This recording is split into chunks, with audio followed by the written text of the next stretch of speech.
Ahoj ľudia, vítam vás pri dnešnom unboxingu na tento headset.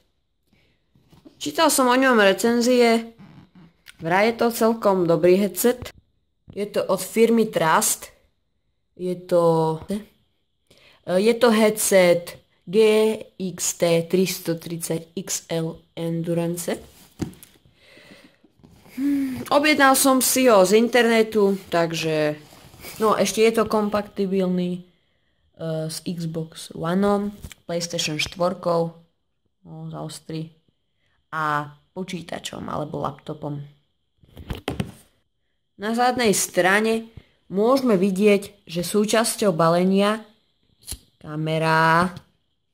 zaostri, že súčasťou balenia je headset s mikrofónom, aj rozdvojka pre počítače, ktoré musia mať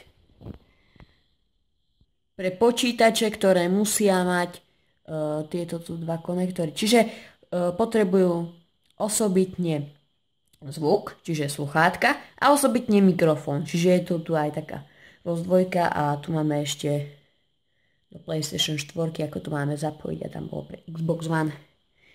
Celkom pekné balenie. Musel som zasvietiť z toho dôvodu, lebo moja debilná kamera to nechcela zaostriť. Takže pozrieme sa, čo je súčasťou balenia.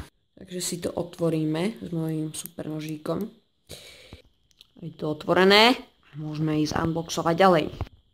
Takže keď si to otvoríme, tak vidíme, že tu máme celkom pekné slúchadlá.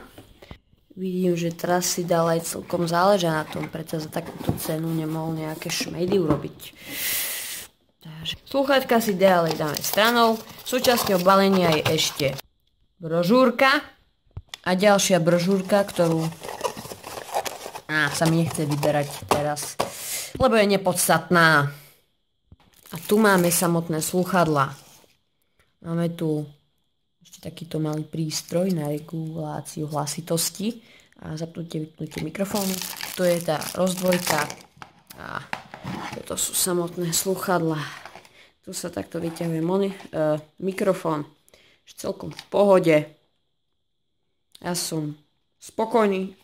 Dúfam, že aj zvuk bude dobrý. Potom vám poviem, či sú dobré, alebo či si ich môžete kúpiť, alebo nemusíte. Dobre, ja vám ďakujem za pozornosť a uvidíme sa pri našom ďalšom videu.